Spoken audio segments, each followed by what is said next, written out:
We're ready to start with our second panel. Second session will focus on community, faith, and media perspectives. And we will basically touch upon similar topics. However, we will look them from, again, the community, media, and religious or faith-based perspective. We have an exciting panel with José Bazan, who is the legal advisor from COMECE, based here in Belgium. Rick Larsen, who is president and CEO of the Sutherland Institute from the United States. Heidi Als Ringheim, chair sexologist and counselor from Mediahealth for Children and Youth from Denmark.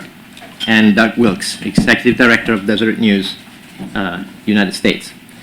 So each of you, again, will have 10 minutes. We have our timekeeper, which will signal to you when your time is up or when your time is approaching.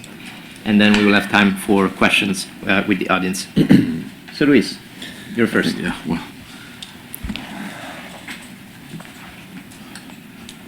well, good morning. My name is José Bazan. As Francesco was saying, thank you very much for the invitation, by the way. I'm a legal advisor, so my mind is also legal focused, but I was asked to do something that I'm not an expert, which is related to the pastoral approach to family in the Catholic Church, as I'm working for the Catholic Church representation to the EU, to the European Union. I'm mostly doing political legal work, but I will try my best just to show you precisely some of the issues that you know probably very well. The idea that there is a certain view on family. Here we hear, that's why I mentioned before about, I mentioned before about language. Here we hear at the EU level models of families in plural. I don't think that exists. Model means something that you want to replicate. And of course, from our point of view, there is one model. It's singular. It's father and mother, children, in this long-term covenant.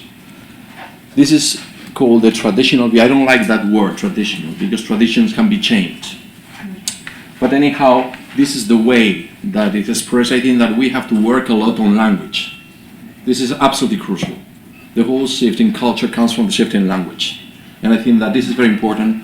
We can speak about natural family and don't accept at any moment that there are families. There are realities in society, but this is not as a notion of family. Of course, it's mentioned the Human Rights Universal Declaration, Article 16, the right to marry and to found a family. That's very interesting because in the Universal Declaration is one after the other. And this is our vision. Yes, thank you. This is also our vision in the Catholic Church, probably yours as well, that family is based on marriage. So it's not either or, it's not that sometimes. I think it's the best way also to protect that unit which is considered the cell, the basic cell of society.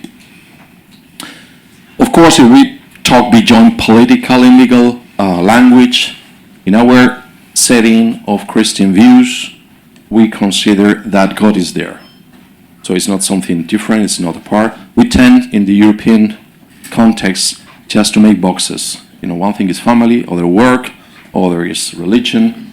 When religion is transversal, it's so transversal that it permeates the personal life, family life, world life, all types of dimensions of our own lives. Well, we've seen a very, very rich presentation before, and I just want to mention some of the problems that have already probably said. The question of the understanding of marriage as a contract. It was said very, very clearly by Vincenzo that contract is another different thing. It's a very different thing. If we consider marriage a contract, we are making it precarious. It's precarious. A contract can be broken. You have to compensate. Okay, you're fine, but you can break it. Secondly, we saw how, let's say, the so-called liberation movement of women's rights was the first step. The second is the liberation movement of children's rights, which tends to oppose and make hostile the rights of parents versus the rights of children. That can conflict and can be in competition, making parents just part of an equation which is defined by the state. That's why I mentioned the role of the state is extremely important here, extremely important. Because the question is, that if there is any problem between parents and children, and more there are problems, when they become 13, 14, 15 years old, they can denounce parents because of mistreatment before the authorities. And then their legal and parental authority is taken over. Children don't realize about the consequences of that, but the state interview is there. So we see how the principle of the so-called best interest of the child as a legal concept is misused by the state just to take children. And we saw that in the Scandinavian context very frequently in Sweden and Norway. The social services take away the children from the parents for any minor or weak reason. Redefining family is not a natural community of father, mother, and children, but it's just a reality that can be configured on the basis of the will or desire of anyone. Now we say, well, one woman, one man, two women, two men. Legally speaking, many countries recognize that as a marriage, but why not? Two women, one man, three men, one woman, why not? If everything is based in the idea that we are individuals, which are sovereign in their decisions and autonomous, the state cannot oppose. The question is for me, the principle. And of course, about protection. I mean, I'm a father, not of 7, not of 3, but 4 only. The little one of 1 year old. I see that in everyday life. It's not only a matter of cars. I receive an offer by the car broker, the same car with this ridiculous and crazy deal, Green Deal, is 40% more expensive. We are so eco that we just have forgotten that families have to cope with that. We cannot pay 40% more just because it's eco, it's green, is you know. For us, you were saying about the van of 7s, just if you make the plus 40% because of its eco, and we will have no chance to buy any regular car, even hybrid, in 2030. In Europe, it will be banned. We will not be able to buy. So it means that large families over 3 children will have difficulties in terms of transport because we are so green, so nice to all the world, even though the world goes in other direction. The question of family initiatives in religious communities, we saw as well that is very clear, and you see all the statistics, that there is a correlation, if not cause effect, there is a correlation not between religious affiliation and fertility, but religious practice. It's not only a matter of identify to a certain religion, it's also a matter of practicing. So there is very clear relationship between, and correlation, statistical correlation between one and another. Of course, everybody tries their, is best. We have parishes, dioceses, we have organizations, NGOs, religious or faith-based inspiring NGOs. One of the key issues that more and more has been given more importance in the Catholic Church is the question of preparation to marriage. Because as a free decision, of course, you cannot oppose that, but you can condition a sacramental marriage to a certain hours of course, a certain preparation to know what it's about. Because more and more we see that in the canon law, we see that the number of nullities of married Catholic marriages are increasing. A nullity is due to certain reasons that the consent has not been fully given for any reason. For example, exclusion. When you exclude children for a marriage, that's nullity. That's void and null in the Catholic Church. Well, ministries, charities, giving counsel, housing, parenting. The question of young people is extremely important. It was mentioned the question of mental health. Just one information is that in Europe, suicide is the second reason for young people from 10 to 19 years old, the second reason of death, the second round of death, after car accidents. You know, the spiritual centering, the identity, purpose, belonging, the idea of service, you know, the idea that we are not here just for ourselves, but for others and to support others. These are some examples and activities that are made in the Catholic Church. A number of programs. Retrouver, you have the information if you want. Marriage care, encounter, all of them have a different setting, but all of them try to support for example, the families, the Retrouvailles is a weekend program, intensive, where there are, couples supporting other couples.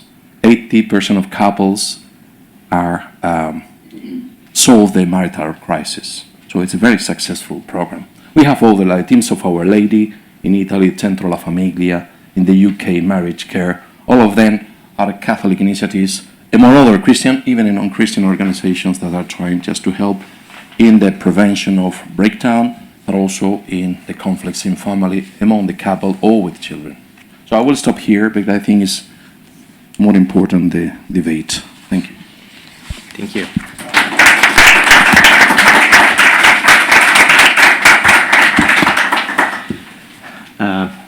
Heidi. Oh, no, sorry, Rick. Time is yours. Yes. I'm following.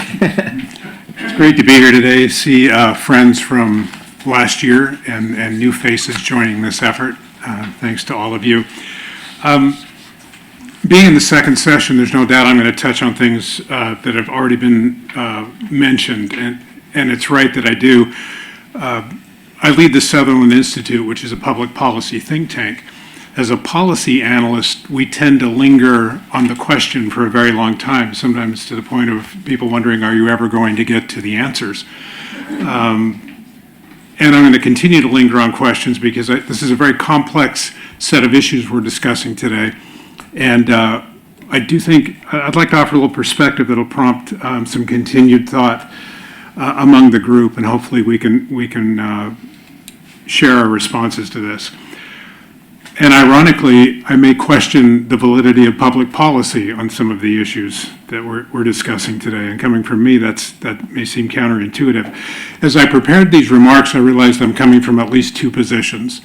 I've been a father longer than I've been in public policy, but I've between my own children and the nonprofit sector and policy, this is about 40 years worth of consideration I've been giving to some of these issues.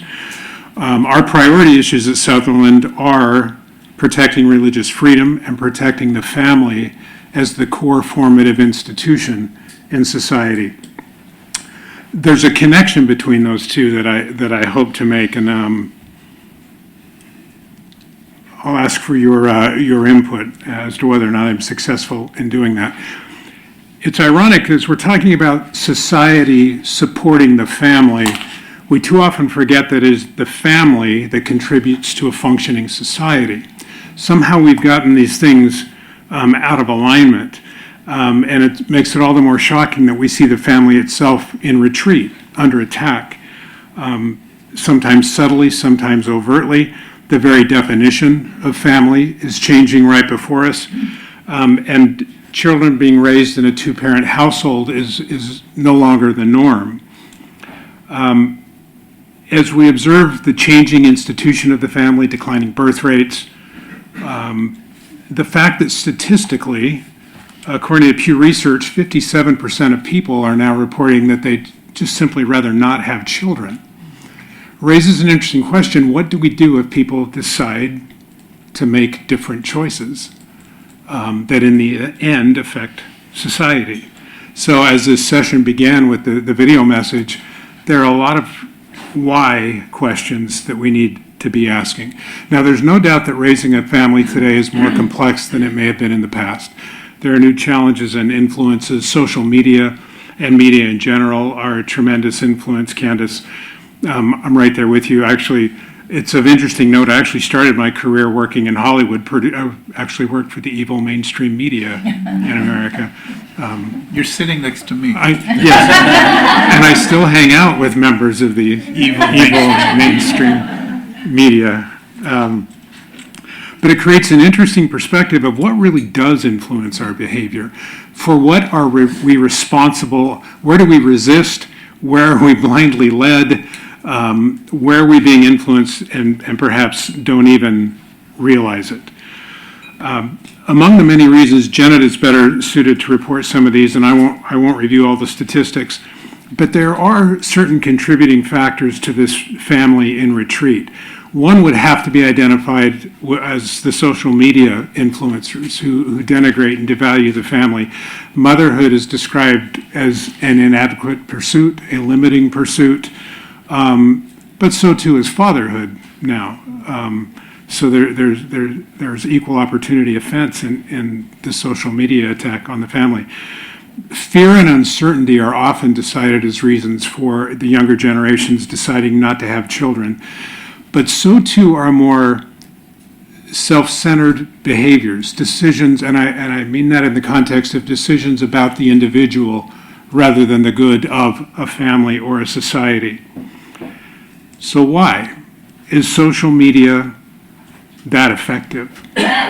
Or have a large number of people dismissed their own childhood experience and decided it's not worth replicating? And can policy and economic incentives really reverse this trend? So here's where it gets a little interesting and where I see an intersection that I will submit for your consideration. At the founding of America, John Adams said, "We have no government armed with power capable of contending with human passions unbridled by morality and religion." Say that again. There is no form of government that can contend with human passions unbridled by morality and religion. It's a powerful statement. Clayton Christensen put it another way, and many of you have probably heard this story, but I revisit it all the time. He was working with a Chinese Marxist who was visiting his university on fellowship. At the end of the fellowship, Clayton asked the Marxist, "Was there anything about being in America that surprised you?" And he said, "Yes, I had no idea how much religion had to do with freedom." It's interesting considering the source. He went on to say this, "Your form of government works because most people, most of the time, choose to do the right thing. And should there ever come a time when most people decide not to do the right thing, you cannot hire enough police." Individual decisions. So if an increasing percentage, a slight but clear majority of people are deciding that family is not an option, having and raising children is not of interest, does not seem important, what do we do? And I will submit to you that this is where the intersection between family and faith may come into play. Throughout the history of this nation, most people of the United States, and I think this applies to Europe as well, because most of us have been driven by concepts that we knew from our youth. Do unto others. You're your neighbor's keeper. You would not do anything to intentionally offend anyone. And most importantly, most societies, people have lived with a belief that they are somehow not only accountable to care for others, but will someday be held accountable for their own life. If you remove religion from a society or disenfranchise those who are participants in communities of faith, what happens to those core tenets of taking care of one another? Now, I've used fear a couple of times in setting up my comments here. Faith is the counter to fear. And so I see a tremendous possible connection between preserving communities of faith, and preserving the family unit, because it is the principles inculcated in communities of faith that will help us preserve this family unit. It's within the family that children are learned, that they develop confidence and character by the influence of committed parents.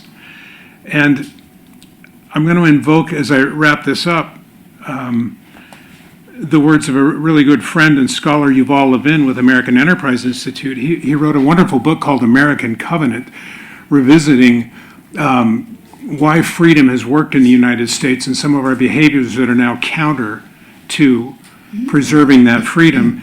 And in an almost anticlimactic ending to the book, he calls for the fact that, yes, we can demand that we trust our institutions more, as we once did, like the family, but so too those institutions must be trustworthy. And that gets down to the behavior of the individual. So there really is an individual component to this societal issue, and that is the choices we make. If we convey to our children a sense of negativity, hopelessness, cynicism, we will raise negative, hopeless, cynical adults. If, on the other hand, we demonstrate love and stability and the importance of this family to us as individuals, we raise children who go on with that same attitude. So I would just end with describing, among all the policy decisions, and policy should do what policy can do. Tax incentives. I'm shocked that you can't get a Chrysler minivan in the EU at a reasonable price and interest rate. That is most unfair. So policy should do what policy can do, but we must live in those concentric circles that at the core are families, neighbors, communities, then the state and nation. That is where the answers are to be found. That's where the behaviors must be redeveloped and committed to. Thank you.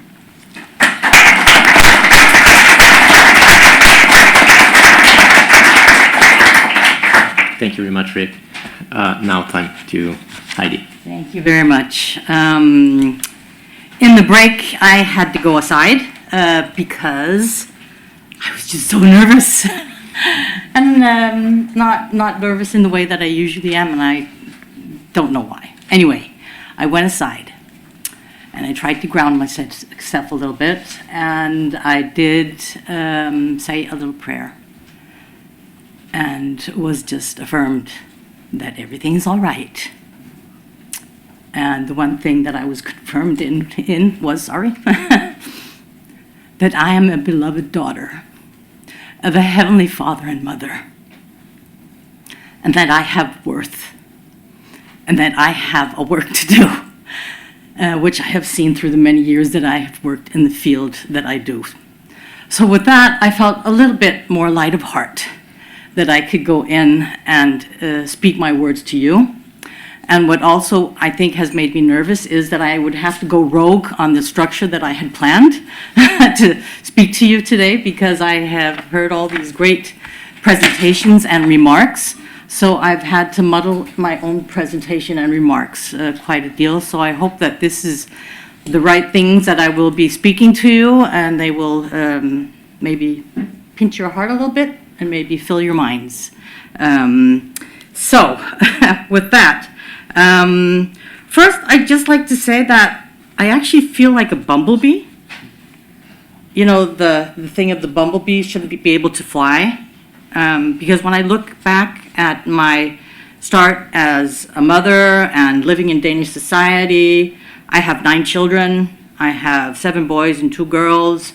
All the van stuff we've been through and how to get that. I did get a van for 10 people. We had to go another way, where we took a truck driver's license. I was pregnant. I was like 7 months pregnant, taking the truck driver's license in a big, huge truck. I could hardly have the tummy be there to find a way to have a car that was big enough for my family. We had 5 at the time.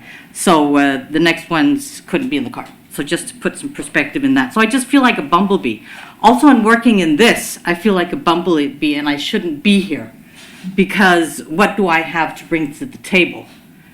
I have a lot of experience and a lot of things that I've learned and done throughout the 20 years that I have looked critically at how pornography shapes a society and what it does to relationships and what it does to couples, young people, children, and that is something that sometimes I get really angry about, that we have let this happen.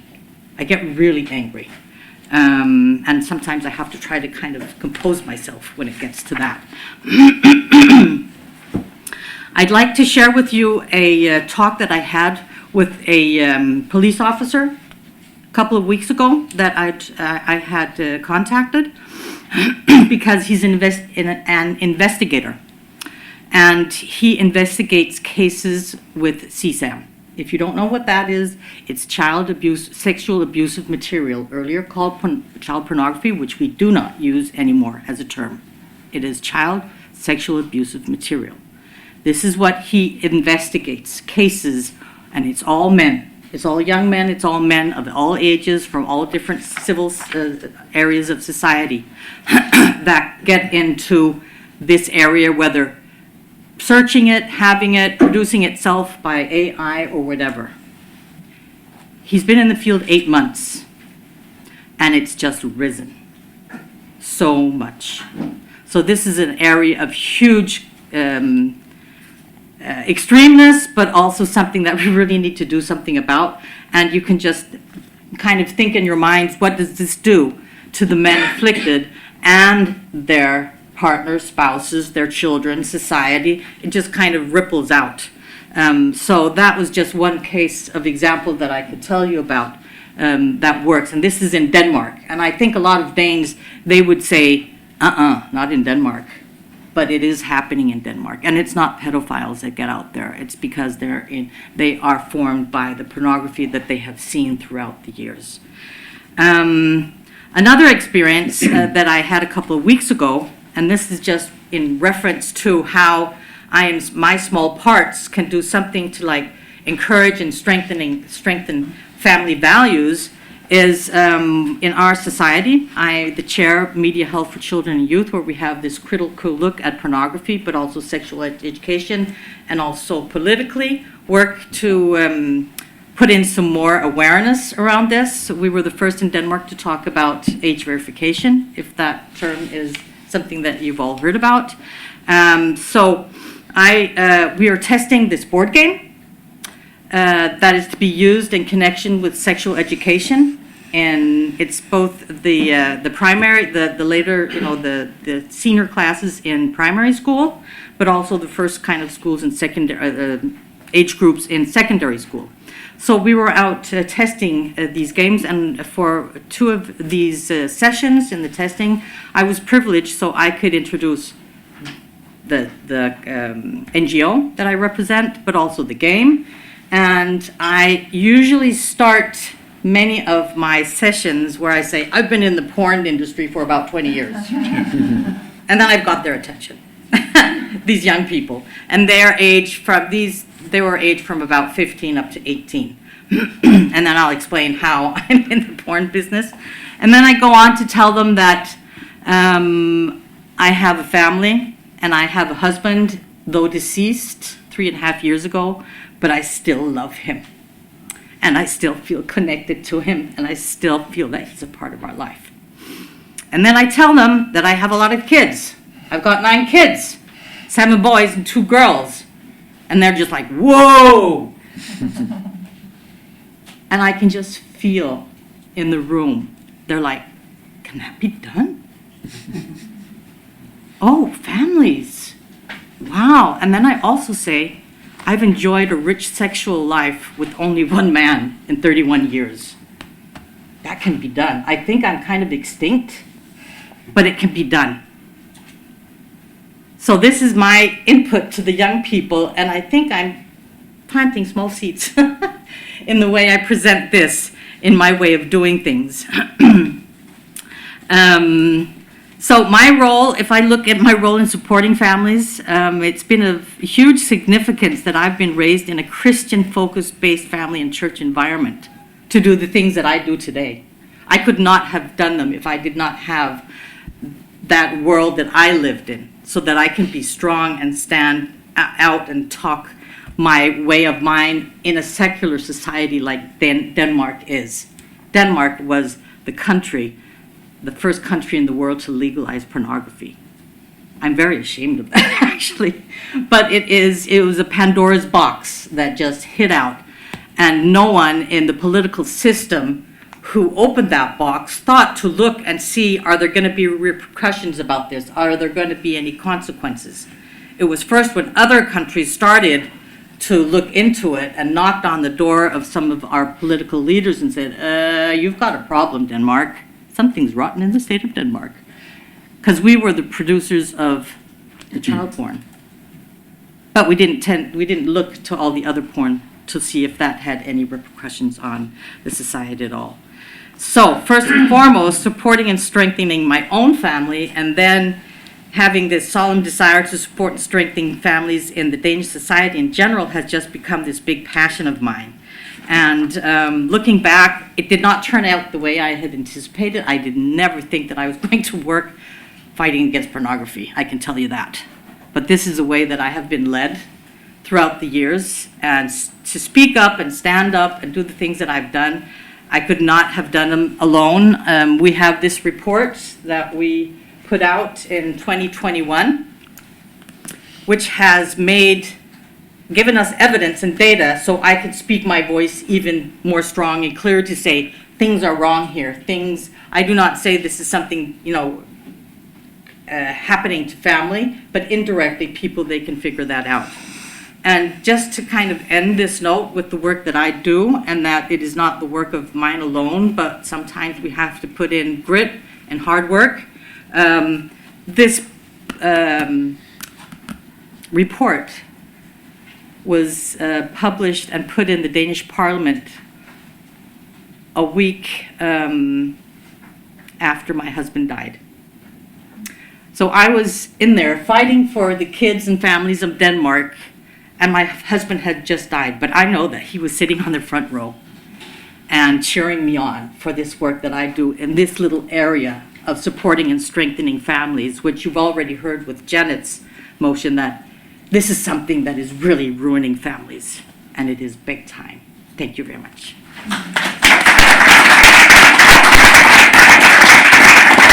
Thank you very much, Heidi, for your personal and touching presentation. Doug, time is yours. Thank you. It's great to be here. I appreciate the invitation very much to represent the evil media. It is not evil. It's just, you just have to understand what it is and then use it and use it for your good. And let me express that a little bit. I have different kinds of notes, but I think if I just give you a little bit about what the media is today, it's gone through not just an evolution, but a revolution. I feel uniquely qualified to look at it. My grandfather wrote for the Detroit Free Press in the 1920s. My father wrote for the Plainfield Courier News in the 1950s and into New York. And I had to make a decision. Well, I could either go journalism or go public relations. And the one thing they said, well, with public relations, you might be able to know exactly what to do, how to do it, and how much money it'll cost. But you have a client, and the client will determine what to do. And if it doesn't work, you'll get the blame no matter what. Journalism, at least you're making a stab at it. At least you're trying to get at the truth. Okay, so that's where I made my decision 40 years ago, and I stayed with journalism. Now, today, I don't know if that's entirely true. You need to understand what's happened with the fractured media. A.G. Sulzberger is the publisher of the New York Times. He and I worked together for a year, and I knew that his trajectory would be to eventually lead the New York Times. Half of his newsroom of 1,500 people, if you're over the age of like 40, 45, you're trying to get at the truth and you want to get something right. Underneath that age, for those people in that 20-year span, they want to advocate for something. They think they know better, they want to advocate for it, and they'll fight to the death for it. And there's rebellion in the newsrooms over that. Okay? That's a real important change. You need to understand the media landscape. You need to teach your children the media landscape. You need to teach just everyone what's going on. It's not evil. It's just, it is what it is. It's evolved to this point of view.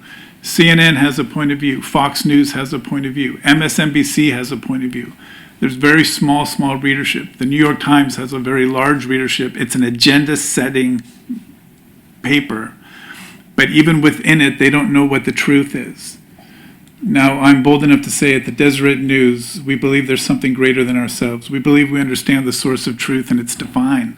It's not journalism. Journalism is a tool, but we follow something divine. We don't get it right all the time, but there's something greater than ourselves. And even if you don't believe in something divine or something, whether it's Jesus Christ or someone else, if you at least have the humility to say, I don't have the answer, then you've got a shot at finding it. You've got a shot at it. The Guardian is a huge newspaper, obviously here in Europe. It's funded entirely by contributions. That gives them a freedom, they say, to pursue what they want to pursue. But that's not the pursuit of truth. It's the pursuit of what they want to pursue. Now, I like a lot of those journalists. I think some of the things they've done have been unbelievable. But you just have to understand what you're working with. Scandinavia, Denmark, Sweden, Finland, amazing media. Very much progressive, very much on the front end in helping shape opinions. The TV stations, SVT, Norway's television, unbelievable media. South Africa has strong, strong media. The Asian newspapers are amazing. China has a newspaper with 1.2 billion circulation. 1.2 billion. Think if Janet Erickson was writing her column instead of for the Deseret News, she was writing it in China. We'd eliminate the fertility crisis just like that. Okay, well, the reason I say that is there's opportunity in this. It doesn't need to be depressing. There is great things ahead because of the scope of media. You just have to understand what it is and not break your head up against it. The Deseret News started the American Family Survey 10 years ago. We brought together scholars from the Brookings Institute, which is more liberal, and American Enterprise Institute, both based in Washington, D.C. And from that, we were able to craft together a national survey to try and track trends. And we just finished our 10th year. Richard Reeves, who was mentioned here, Brad Wilcox, who works with Janet, and Brad Wilcox and Janet were quoted in a New York Times article 2 days ago. You should read it. We should send it around, maybe if we get to everyone. The reason for that is she was able to provide a point of view that the author wouldn't even know how to ask the question. Because the author came at it from saying, well, look, isn't it a contradiction for Republicans to say we want to cut all these child care programs? And she was able, with others, to say, well, they're not trying to hurt children, they're actually trying to help them, and here's why. And it was a different way of looking at it, and the author, to her credit, was able to put that in. There's going to be a revolution in the next 18 months, and I'm hoping we're a part of it, but it's that people are going to realize that the fertility crisis is far, far greater than the climate crisis. Well, don't applaud for me. Go have a baby. But that's true. I appreciate that. We can see it. We can see, what's happened in Italy, what's happened in South Korea. The population is rising in Africa. It's going to be amazing what's happening in Africa. There is so much opportunity for what you're doing, the scholarship around this table, the convening that Sutherland's doing, the convening in America and here. We want to be a part of it. What we're doing at the Deseret News is we're trying to raise money for some of these initiatives. I was talking to Matteo about the project you're doing. I mean, immediately to me, I'm going, that's fantastic. We've got to, how do we echo that? Deseret News began 175 years ago in 1850. A printing press was brought across in a wagon, and they started printing it. We're celebrating June 15th, 175 years. We've gone from this little teeny tiny pioneer newspaper to now a national, international brand. We can see as people wake up on our website where they're beginning to read. The reason that's important to me is because we just want to get the messages of truth out there best that we can, with no expectation that we are the source of truth. We'll leave that for Scripture. But there's an opportunity for your messages through the media once you get to know who they are and who they can trust. Okay? Can you go talk to someone at CNN? Absolutely. Just know who they are and if you can trust them. Can you teach your children to engage in the media? Absolutely. What media is being done? I was watching yesterday some of the various television. I watched Al Jazeera, and I watched it for 25 minutes, and I watched their ticker across the bottom. Okay, it's totally biased, and some of the things Al Jazeera does is really, really good, but it was all about they could not get behind understanding the Israeli conflict, Gaza. They just could not get in there, and they're probably doing that for an audience point of view, right? It's all about audience. We look to our audience. 10 years ago, or when I was a kid, the message to me was, be careful of sex, drugs, and rock and roll. You've got to be careful about that. Then 8 years ago, we did a national survey, and the 3 biggest fears parents have for their teenagers was technology, bullying, and poor mental health. Okay. Last year, the 10th year, The overwhelming fear is economic. Economic. What can I do? My child's not going to be able to afford a house. How do I know that? Because I can't afford a house. I can't afford education. We're being told not to go into debt for education, but my child already has $50,000 in debt. We're getting this kind of a swirl. So we just need to take a pause, enjoy the beauty of the world. I mean, I'm incredibly optimistic about this. I kind of swim in the sewer every day, but then you get out, put on a new tie, you're good to go. My time is up. There's lots to talk about. I'm so grateful for, again, I'm going to call out Janet again. She's written such good, thoughtful commentary about marriage and family, and Brad Wilcox with him at the University of Virginia. I'm happy to know your acquaintance and happy to take any questions. Thank you.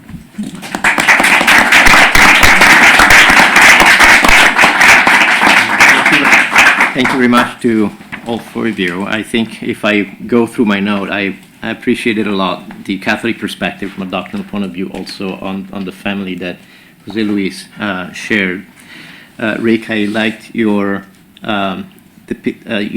description of the family has and the role that families have in building, in contributing to peaceful and in a society, and the role that family have to build that type of education and contribution.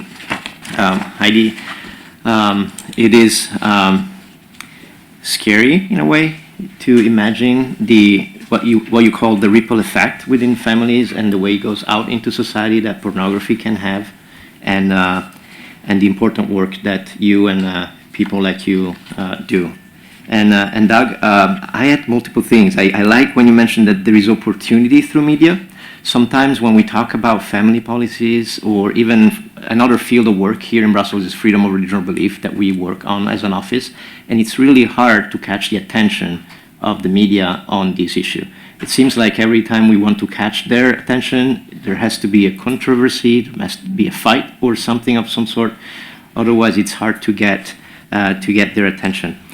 So I think what we I heard. can tell you a lot how to do that. So it did turn it into everything's a crisis or nothing's a crisis. But 83% of U.S. citizens believe in God. So religion, family, the intersection, and economics, everybody needs money. So if you focus on money, then you can get their attention. I mean that with all seriousness. So I think what we have heard is calling for an engaging conversation. So we have 30 minutes before our lunch break. So the floor is yours to address our speakers.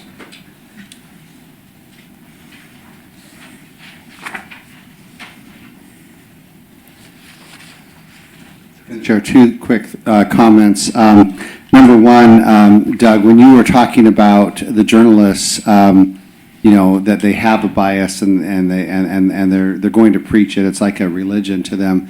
My immediate thought was we have school teachers that have bought into that same mindset. Not all of them, but a percentage of them.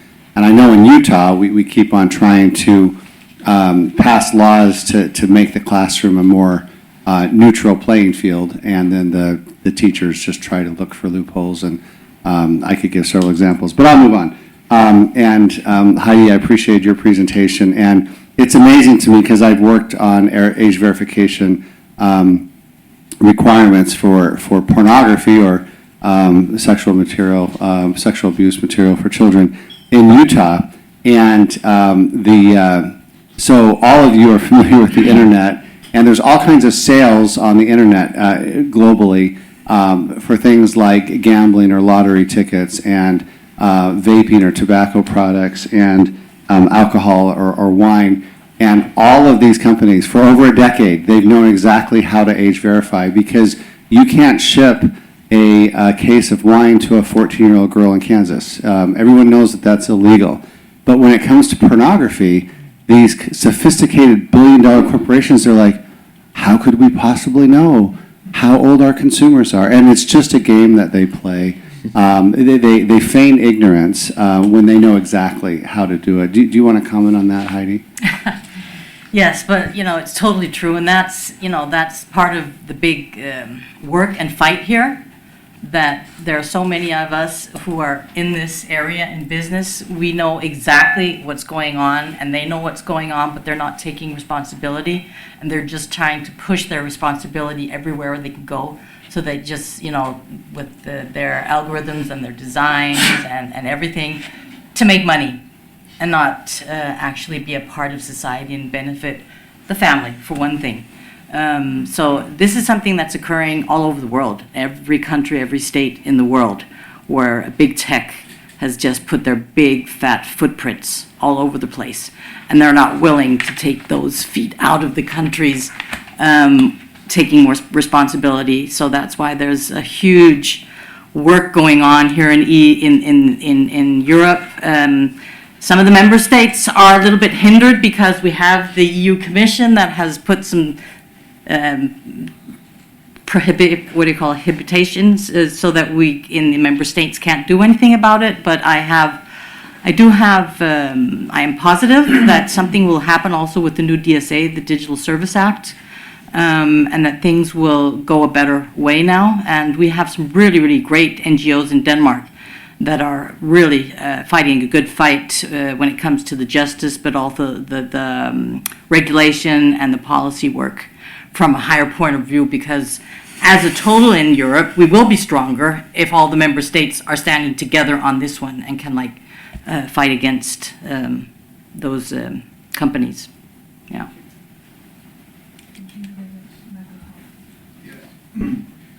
I make reference on this point, then I want to ask some. For example, as FAFSE, we set up a platform, European platform on pornography, because I think that even in this field, the lowliness is terrible, because it's a very particular topic, the pornography, because the drug, the sex is something that maybe no one, you can talk about that because you know that you are not addicted, you don't receive any influence from the drug, the alcoholism. But the pornography is something that can touch everybody, every family. So it's really dangerous. So we need to stay together, even though we know that we are fragile. I think that this is very important. And as Faf said, we tried to create this platform in Europe. And I think it's a novelty that we should develop. But from the development, I have one question. Do you think that the globalization, as on the trade point of view, is also must also be analyzed? Because what I see now is that the individual can be considered as a consumer, so as producer, sometimes maybe father, but is never considered as a person. So what I see now, that there is a lack of integrality of the person. And of course, even this extreme globalized trade has as a consequence that the population of the rural areas, the people are afraid not to be part of the world. So I think that we should also have an overall view, because in my point of view, this consumerism so extremely developed created this lonely individual who are not anymore considered as a person. And this is a very important point. Just for me, it was very funny. When I was young, the countrymen were very proud because they didn't need to go to the supermarket, because they were producer and they eat what they produced.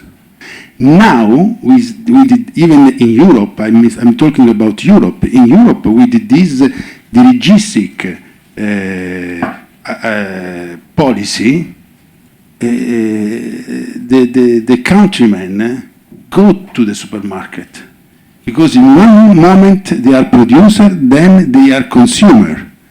And they don't see, I mean, the system does not see the person. And even if we look, for example, according to European law, the fatherhood or the motherhood, I mean, the parenthood, is just a quality of the worker. So it doesn't have this quality, the make dignity of the capacity of the people of working. So it's something that is just a consequence. So even if you want, for example, to have an autonomy in order to implement as a national state a particular policy, family policy, you should compare it to the European competence in work, in labor. And it doesn't have no sense. Because, I mean, I'm not first of all worker, then father. I am a person who is father, then worker. So according to European law, the fatherhood depends on the quality of worker. This is anthropologically very interesting. And as president of International European NGO, what I see is that for us it's very difficult doing fundraising. It's impossible. I mean, if I look my competitors, let's say competitors, they have a huge availability of money. From our side, it's impossible because we speak about the ordinary life. And I think that we need more capacity to communicate the beauty of the family. And so I ask for your help because if you don't have behind a huge organization for the civil society, it's very difficult to promote the beauty of the family.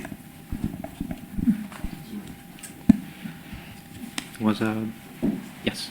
Thank you. And Doug, you have the best reporter in the state of Utah working for you, Brigham Tomko. Everyone loves him. And I know as an elected official, we feel like we can trust him and know he'll give a fair story. You don't always love everything, but you feel heard. So you really do practice what you preach, and you have great reporters. So thank you. I do have some questions just related to critical thinking and media literacy. I know in Taiwan they start teaching media literacy in 6th grade, especially with China's cyber attacks that they lob on their citizens. But then also the challenge that AI presents. I think it was the new Pope Leo said the main challenge for humanity is going to be AI moving forward. So how does that work in the newsroom? How simple is it to just plug and play an AI story, or is writing even a thing anymore? And I worry that we lose the critical thinking where you talked about reading the ticker along the bottom, right? I teach American government, and when I talk to my students about watching different news sources to get the biases, they hear something and it's fact. And I'll ask them, well, where did you get that information? And they'll read me the website, and I'm like, oh, that is a crazy bias, like uber left-wing, uber right-wing source, so just know what you're looking at. And it doesn't even register to them. So I feel like as technology's gotten smarter, we maybe are missing the critical thinking steps that came with writing. And so I just would love your perspective or anyone's perspective on AI and its role in all of this as well. Well, first off, we use AI as a tool. It helps us summarize documents. We don't use it in any kind of writing at all. I was in Norway 8 years ago, and the Norwegian news group was using AI to do its soccer report. And this was 8 years ago. And what they would do is they would take data and put it in, but the only thing it couldn't do if it was a 0-0 tie, they didn't know how to do it. So there were all these mistakes that came until they worked it out. But in elections and sports and some of those things, AI can really enhance the speed by which you're doing something. Or we can take, there's like deep AI where you can take, it'll search everything as a 20-minute search, and it can go through like every report at every college. I mean, it's just a phenomenal tool to lead you somewhere. But we don't report anything AI generated. And we always would have a human there. That said, it's incredibly difficult. We'll have videos come through, and our steps for verifying the videos are difficult. And we've never run a fake, but we've also missed on real because we just could not verify it. Media literacy is only as good as your school district. Eagle Mountain, I had a year ago my sixth grader. I will have 10 grandchildren by December. So, yeah, I have 3 children. They're all married. My wife and I, no idea how that happened. We're really glad it did. But in his 6th grade class, their first 10 minutes they would watch CNN, then they'd write up the report. And so he would call me every day. He would say, "Grandpa, did you see this about the bridge collapsing?" I said, "Yeah, I saw that. What do you think about that?" So his media literacy, because of an astute teacher, was that I talked to him about media all the time. And sometimes he was interested and sometimes he wasn't. But it's not a part of every school in Utah, clearly. And you've got media sources in Utah where you'll disagree with them. And media sources will not agree with everyone on Capitol Hill in Utah, obviously, right? Salt Lake City has a much different point of view than Provo, Utah. This is, we came all the way to Belgium to talk Utah politics. But you just have to engage. And on a family level, if you have a mother and father engaging, that's where it really should happen. But if half the people don't have that, then okay, how can you do it? We're talking about different tools to help educate in the media literacy point of view. We're seeking grants to do that. The comment sections on stories, you see that, how horrible they can be sometimes. Well, we're looking at Tim Shriver, who is in America. He has a dignity index. And don't talk about this when you go back to Utah, because we haven't done any inking on this yet. But we're looking at maybe you can give people feedback about whether their comment on a dignity score, what that would be. And it would just give them a little feedback before they put something out there that might be not helpful to them. So there's a lot of things with AI that can be benefit, but ultimately if you're just using it to put out stories, it's going to be harmful.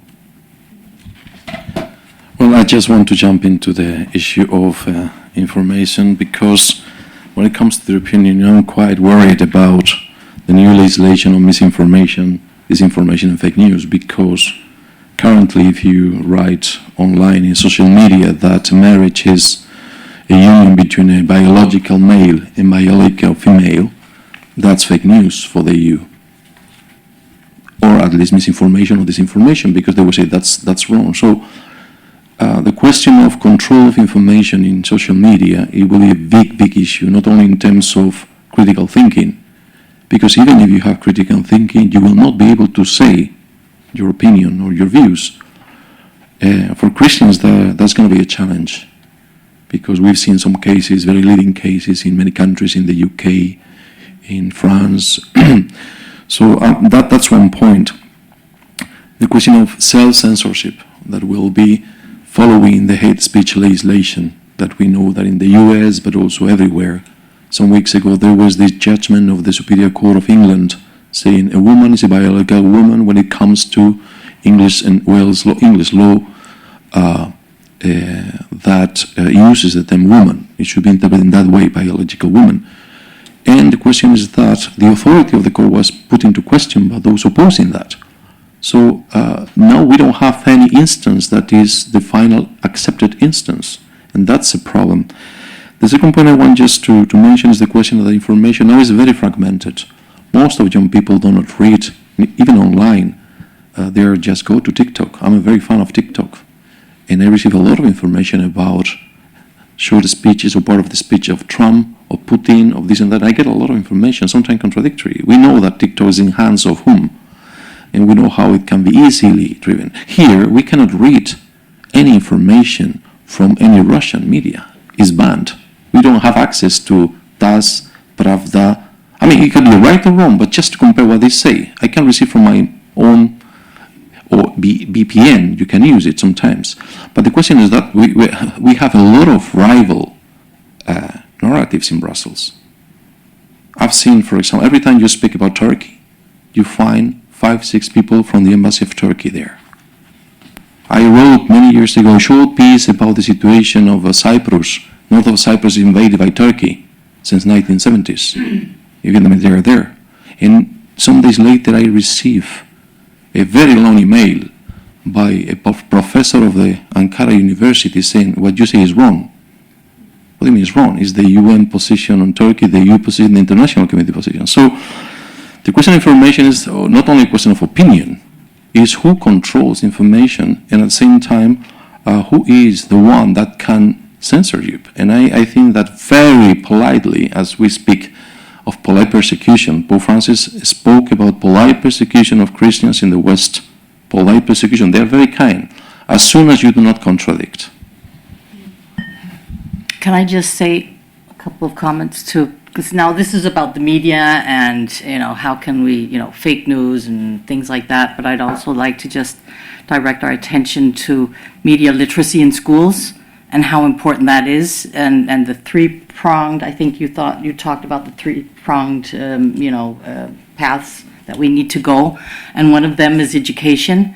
And I think most countries in the world, they're looking at media literacy and how that can be done best possible in primary schools, and it even has to start probably in kindergarten or first grade today, because that's where they start getting, phones and all the information in there. And in Denmark, we're kind of juggling it and doing the best we can, and there are a lot of good initiatives starting to get there, but there's also a polarization. There's like the fields of, yay, let's get everything digitized and we can learn so much and we just have to teach kids how to navigate through it.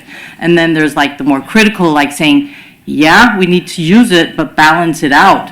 So it's for the benefit of the person in there and not just take it out as one big thing. So I hugely think that it's really important to have an overall like global focus on the media literacy, on all the things that we've just heard here. When it comes to AI, in my field of work, heck, we're scared because things are exploding. And the abuse and extremes and everything are just going really haywire. And men are just going to retreat further, right? Exactly. There are so many things out there. I mean, I could talk your heads off about terrible things going on out there, and then you would go home and like, okay, I need to do something about this right now. So and with the AI, because it's just being used unresponsibly and to, the individual, it's a huge existential problem, as I see it. Yeah, thank you very much. So my comment or question is for Rick, but I just want to thank you both for having really interesting comments. But Rick, you said something really interesting on which I agree completely, because I've spent more or less 10 years in commercial companies. We're working with organizational change, so the evil commercial companies. and after that, I entered another evil arena, politics. So I was in the Danish parliament for also more or less 10 years. So I know both arenas quite well. And in the commercial businesses, you would say that culture eats strategy for breakfast. But same thing goes with politics. That culture eats politics for breakfast as well. If you spend time with lawmaking, you know that. You can't just make a law and change culture. So if there are strong cultural waves that work in another direction, you have to address that. You have to work with that, and you can't just make a law. I mean, that makes everybody love each other and make good communities. So what I'm also working. For the Danish Scout movement, not working just voluntarily, giving them advice, and I find that the Scout movement is one of the civil movements that's actually working. I mean, enforcing values that are rebuilding our society. So and they teach persistence, initiative, care for others, building community, self-esteem, dignity towards youth. So that's one good thing. But actually find it quite difficult to find organizations like that. So how do you look at that? I mean, where do you see the positive influence coming from in relation to enforcing the values that we're looking for, that could rebuild communities? Yeah, I think this is one of the reasons I see such an interesting intersection between faith and family and even culture. We published a book a few years ago. I don't know if the name Scott Rasmussen resonates in the room. The Rasmussen Report that still exists was founded by him. He no longer owns it. But he wrote an interesting book, and the premise of the book is that culture leads, government follows. The challenge we're having right now, because we're so inundated with negative media, is I'm finding, I hate to admit this, but sometimes I'll post something on X just to see what happens. Something always happens. And it's usually something not good. And it's fascinating between bots and between those with nothing else to do but cause a fight. We've got people responding to cultural issues that they either become activists or they remove themselves from the arena because it's just too hard. Everything I say, I get insulted. I have expertise. Nobody will listen to me. The unfortunate thing, and this is why I'm, at this point in my career, I'm looking at policy opportunities and realizing how important it is that we as individuals remember in representative forms of government, we elect those who represent us. We seem to feel like we have no control anymore. I know in the United States, you turn on the news and you look at some of the longest standing members of Congress and you hear what they say and then you see what they do or don't do. And people, around the dinner table just become furious. How do they get away with this? So, well, somebody's voting for them. Someone is putting them back in office. I think it's time for a re-engagement and a reconnection at a very individual level. It starts in our own kitchen table conversations and says to an upcoming generation, you do have a voice. Here's how it's supposed to work. One of the challenges we're having in the United States is we are systematically, and I'd be interested in legislative response to this, we're systematically violating every principle that has kept us free. Our form of government is not functioning properly. Congress, in the US, Congress doesn't do its job. Executive orders are written, then they're forced to the courts. That's not the balance that was anticipated within our Constitution. And I see the same thing happening in states all around the world. We're abdicating principles of freedom and representative government to louder voices, and we're withdrawing from the debate because it's getting too hard. And at some point, as you've all been pointed out, I think we're going to have to reassert ourselves. It's too easy to sit on the sidelines and say, I don't trust any of the institutions anymore, whether it's higher education or government or even the family. You can't trust these things. Well, there's some personal responsibility for letting things go that far. And that's where it gets hard, because we're going to have to reassert ourselves. And it's not going to be easy to engage in the argument again because we've been outnumbered and outshouted for so long. We need those institutions where principled conversations happen, whether it be families or scouting or local business and trade organizations, or within church organizations, their service arms, where people just unite together and realize, I can do a lot of good things. One of the things Scott Rasmussen writes about in this book, referencing it again, is, and Charles Murray, for that matter, is a very interesting source of information. He did a longitudinal study that said, communities where two or three things exist, trust, work ethic, and a faith in God, they recover faster from natural disasters. Their economies are stronger because if one industry goes out of business, everybody helps. The town comes together and lifts people up. Communities aren't abandoned. Drug abuse is less because there's a sense of hope. So think about that again. Work ethic, trust, and some religious engagement. Well, we could all personally do things that would make us more trustworthy in the circles that we work. That we could prove that we will show up, we're willing to do our part, and we have that I care for my neighbor, the love one another guidance that's typically found in communities of faith. So I'm more and more, I can't separate this connection between those principles and communities of faith and what's happening politically, because we seem to have separated them so effectively. Politics is off on one track and people are off on another. Government no longer feels like something that represents us. It feels like something is happening to us. And that's not the intent. That's not how freedom thrives. Thank you, Rick. I think Michal. Yes, thank you. I'm Michael from the Communication and Publishing Department of the Church of Jesus Christ of Latter-day Saints. And I'd like to come back to media a little. No doubt media is influential, be it social media or traditional media. Yesterday, Pope Leo addressed representatives of media, and I loved his message. And may I just quote what he said at the end? He tells them, "You are at the forefront of reporting on conflicts and aspirations for peace, on situations of injustice and poverty, and on the silent work of so many people striving to create a better world." I believe that's all of us, including strengthening families. And then he says, "For this reason, I ask you, the media, to choose consciously and courageously the path of communication in favor of peace."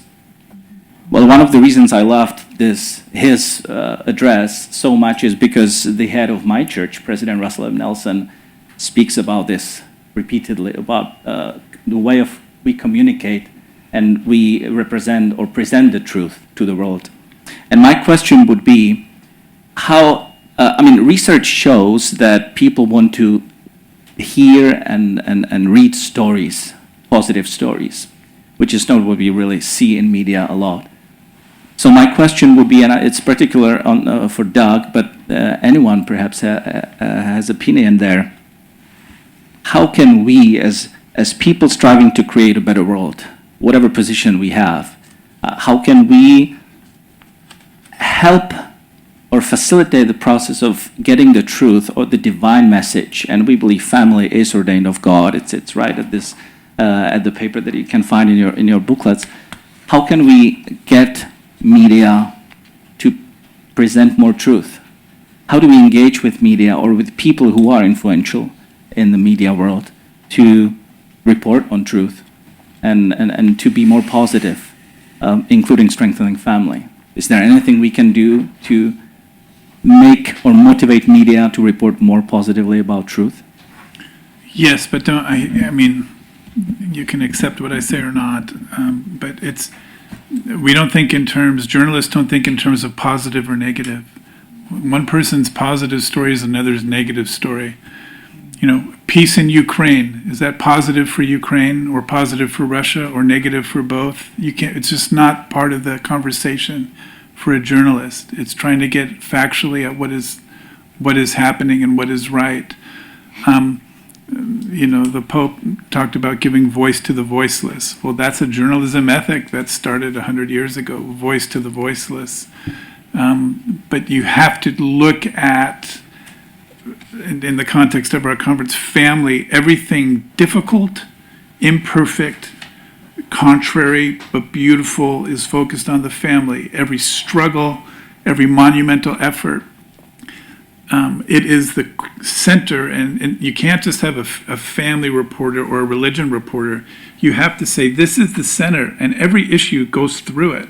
How to buy a car goes through the family, right? We've learned today. I've learned a lot about van life today. How do you afford a house? Utah has gone from being Utah to now having the 8th or 7th, whatever it is now, most difficult place to buy a home. So everything is focused there. Newspapers and media used to have a family section, and you'd have recipes and feel-good stories about education and your kids' play at middle school.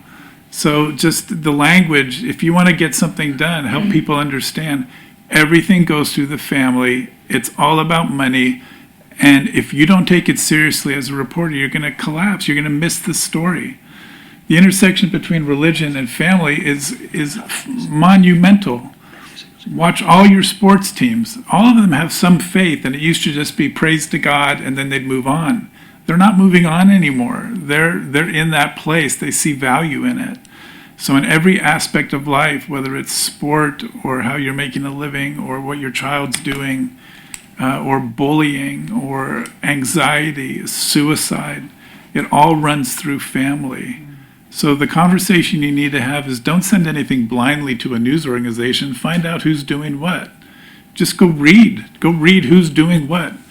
What's the name of the author that just wrote the story for you? Caroline Kitchener. Okay, so Caroline Kitchener for the New York Times is focused now on family policy and what Donald Trump is doing, but also has a source she can reach out to. So just go one by one. If you have a good story, I'm on your email list, message me, and we'll put you in touch with whomever. I talk about Scandinavia. I mean, I love, there's a man named Mario Garcia who 40 years ago was redesigning newspapers in Denmark and Sweden, and I've followed it forever, but you don't want the design of a newspaper to get rid of the substance of something. I don't know, I need to shut up. I could talk a long time about this. But there is a way. You just go step by step, just like everything. So, Thank you, Doug. yeah.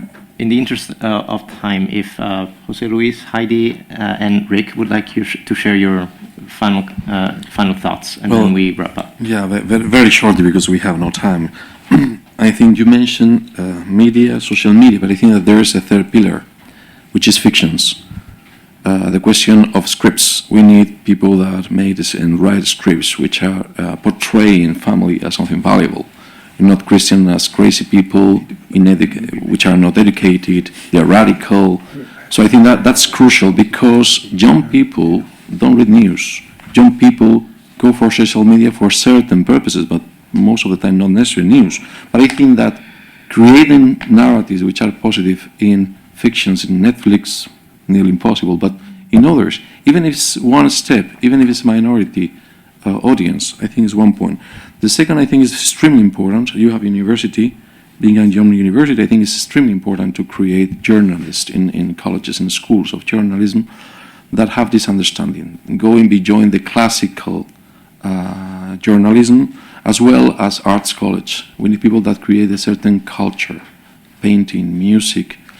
We don't give importance to the beauty, to creating beauty, because I think that it's also that attracts people. Attracting people is also attracting people to the cultural dimension that is shrinking. Less and less people are interested in these issues. Thank you. I don't know if I have any other ending comments than to just say I'd really like to see families thriving and not just surviving. Yeah, that'll just be my. Rick? I think I would just add or reinforce the fact that, societies are cyclical. If you study history, there's example after example of societies that